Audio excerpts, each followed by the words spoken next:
तहसील camp के जवाहर नगर में 60 वर्षीय व्यक्ति की हत्या से सनसनी फैल गई। 60 वर्षीय गुरबचन सिंह देर रात घर पर अकेला था कि अज्ञात हमलावरों ने तेजधार हथियार से हमला कर दिया, जिसके बाद घायल गुरबचन सिंह ने खुद ही पुलिस के कंट्रोल रूम में फोन करके सूचना दी। मौके पर पहुंची पुलिस ने मेन गेट का ताला खुलवाकर घायल अवस्था में गुरबचन सिंह को अस्पताल पहुंचाया, जहां पर उसकी इलाज के दौरान मौत हो गई। पुलिस ने परिजनों के बयान के आधार पर कांग्रेस के एक नेता सहित 5 लोगों के खिलाफ मामला दर्ज किया है। आपको बता दें कि यह वही कांग्रेसी नेता है जिन पर कुछ माह पूर्व मृतक गुरबचन सिंह ने जानलेवा हमला किया था। मृतक इस हमले के मामले में कई माह जेल में भी बंद रहा था और बैसाखी पर्व पर कोर्ट से जमानत मिलने पर जेल से रिहा हुआ था। फिलहाल पुलिस ने सीसीटीवी की फुटेज लेकर मामले की जांच शुरू कर दी है।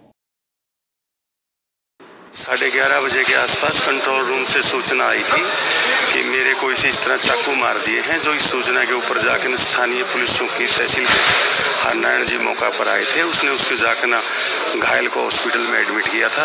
उसके बाद वो भगवान को प्यारे हो गए। अब उसका लड़का जो भी कथन अंकित करवा रहा है, उसके कथन के अनुसार नियमानुसार कार्रवाई जाँच करके अग्रिम कार्रवाई की जाएगी। कुछ सीसीटीवी फुटेज भी आई थी। सीसीटीवी फुटेज निकालने लग रहे हैं जाके, जैसे उसके अंदर जो भी हमें उससे क्लू मिलेगा हम उस पर मत करेंगे। रात एक सूचना आई थी कि एक बुजुर्ग आदमी के ऊपर हमला हुआ है, तो सूचना पर हमारी पुलिस पहुंची थी। तहसील कैंप का ये मामला है और फिर उसके लड़के ने बयान लिखवाया तो ऑर्डर करवाया है और उस पर FIR हमने दर्ज कर ली है, इन्वेस्टिगेशन कर रहे हैं हमारे। तहसील कैंप में जमीनी विवाद के चलते एक विधवा महिला और उसके बच्चों को घर से बाहर निकालने और मारपीट करने का मामला सामने आया है। तहसील कैंप के कृष्ण नगर में रहने वाली सुनीता ने बताया कि उसकी सास लीलावती की कुछ समय पहले मृत्यु हो गई थी। कुछ दिन पूर्व कलंदर चौक के पास रहने वाली उसकी ननद शशि अपने पति व पुत्र के साथ वहां पर आई और मकान पर हक जताते हुए उन्हें घर से बाहर निकालते हुए मारपीट करने लगी। उन्होंने इसकी शिकायत पुलिस में की तो पुलिस ने उनके खिलाफ मामला भी दर्ज किया। सुनीता और उसका देवर नरेंद्र और नरेंद्र की पत्नी ने लीलावती की मौत होने में शशि का हाथ होने का गंभीर आरोप भी लगाया। इस समय मौजूद है तहसील कैंप में, कृष्ण नगर है ये, और यहाँ पर एक मकान के ऊपर विवाद हुआ पड़ा है। एक महिला की मौत के बाद यहाँ पर इस मकान के दावेदार 2 उठे हुए हैं। एक महिला है, उसका कहना है कि ये मकान उस महिला ने अपनी बेटी के नाम किया था और वहीं जो उस महिला की बहू है यानी कि बेटे की पत्नी है, उनका कहना है कि ये मकान उनके नाम है और कागज़ इनके पास है। अब एक विवाद के चलते यहाँ पर मारपीट भी हुई है। 25 तारीख को बताया जा रहा है, 25 तारीख को यहाँ पर मारपीट की गई है और उस मारपीट में मकान खाली करवाने की नीयत से यहाँ पर झगड़ा किया गया है। और अब मैं बात करना चाहूँगा यहाँ पर जो यहाँ रह रहे हैं, तो इस मकान में रहने वाली सुनीता के साथ हम बात करेंगे। सुनीता बताएंगे पूरा मामला क्या है। क्या मामला है जी? मामला ये, मैं इस मकान में 27 सालों से रह रही हूँ। मेरे सास की मृत्यु हो गई और मेरे नंदोई और उसका बेटा आए 28 तारीख को। उन्होंने आके मुझे मारा पीटा, मुझे घर से निकाला और मुझे घर से निकाल के बहुत खूब पिटाई करी उन्होंने। और फिर हमने कंप्लेंट करी पुलिस वालों को, उन्होंने जांच करी इनकी।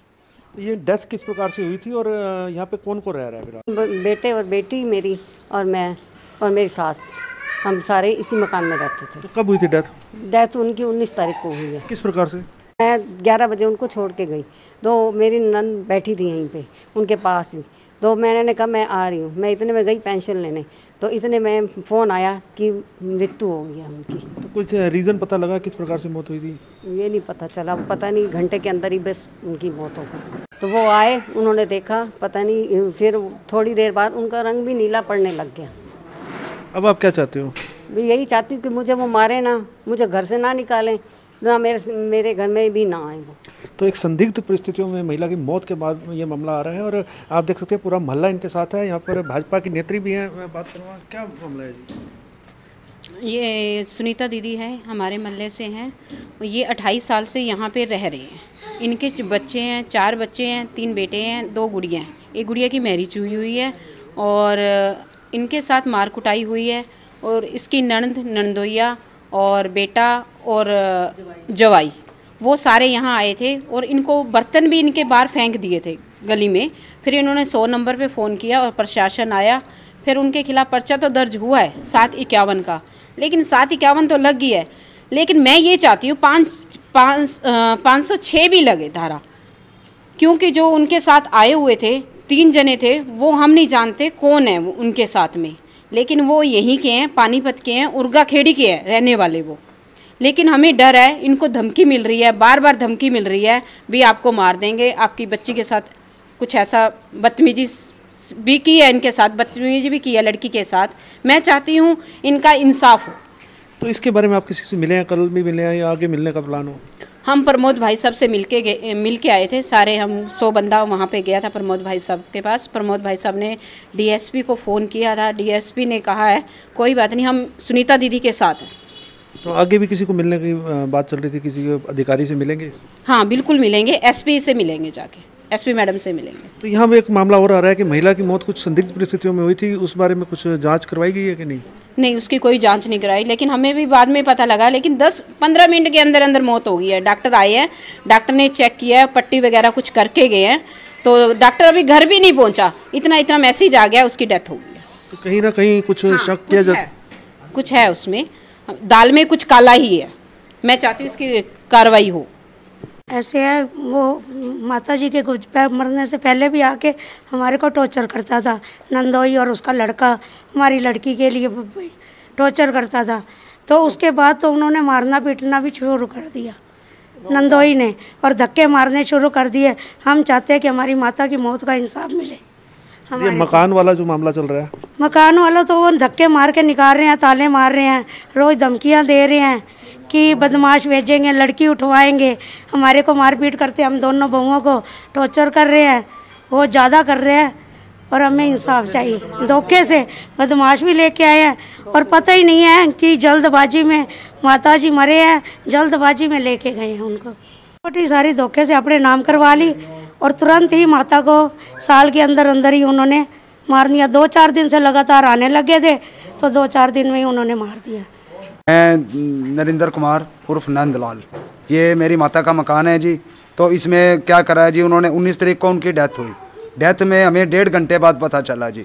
इन्होंने यानी कि 1.5 घंटे बाद हमारे को बताया कि तेरी माता की डेथ हो गई। ये वहाँ तक, हमारे दूसरे मकान तक नहीं गई, आवाज़ें मारती रही, मेरी माँ मर गई, मेरी माँ मर गई जी। तो हमने यहाँ आए, देखा उनके मुँह में जग थी, तो हमने पूछा ये कैसे हो गया। 15 मिनट पहले डॉक्टर आए थे जी, उन्होंने चेक करा, कोई तकलीफ़ नहीं थी जी उनको। तो ये अपना पैर छू के माफ़ी मांगने लग गई, मैंने नहीं मारा इसको। तो उसके बाद अपना इन्होंने क्या करा, जल्दबाजी में 5 बजे को बिलादरी का टाइम दिया, इन्होंने सारा काम 3:30 पौने 4 बजे कर दिया जी। तो ये अपना हमें ये धमकियाँ देते हैं, हमारा सामान बाहर फेंक रहे हैं जी, ये दोनों मकानों का। और इसके बाद अपना बदमाश लाते हैं, लड़के लाते हैं, लड़का इसका शराबी है जी, तो सामान फेंक रहे थे। ये मैंने इनको कहा भी ये क्या कर रहे हो, कहते हैं जी आप बाहर निकलो, ये मकान हमारे नाम है। तो इससे प्रशासन से हमने भाई गुहार लगाई है कि इनको भाई ये किया जाए। इसकी कोई शिकायत भी की है अपने, कोई डेथ के बारे में भी शिकायत की और मकान के बारे में? नहीं सर, इन्होंने हमारे को आगे नहीं आने दिया। कहता है दमाद होके कहता है जी मैं इसका संस्कार करूँगा। और बिलादरी ने ये कहा कि जब लड़का इसका जिंदा है, इसका लड़का है, तो इसको क्यों नहीं करने देते। इनके मन में कुछ था जी, काला, दाल में काला था, और भाई अपना इन्होंने 1 मिनट नहीं लगाया जी। अब आपने कोई शिकायत की है? हाँ, अब किला चौकी में दी जी, विधायक जी को दे के आए, और ये सीएम इंडो को जी हम दे रहे हैं। तो आप मामले की जांच चाह रहे हैं? हाँ जी, मामले की जांच करवा रहे हैं। अभी ये हत्या कैसे हो गई? ये अकेली थी घर में जी, और कोई नहीं था घर में, ना मेरी भाभी थी ना हम थे जी। ये दोनों तरफ से कुंडी लगा के अंदर ही थी मेरी माता के पास। तो मकान का क्या रहेगा? मकान का क्या केस डाला है, क्या किया? मकान का अब केस डाला है जी। देखो प्रशासन ने हमारे को कहा है कि ये भाई आपका साथ न्याय होगा। पानीपत ब्रेकिंग न्यूज पर ताजा तारीन समाचार देखने के लिए आज ही चैनल को सब्सक्राइब करके बेल आइकन दबाएं, ताकि आपको ताजा खबरों के अपडेट मिलते रहें। देखते रहिए पानीपत ब्रेकिंग न्यूज।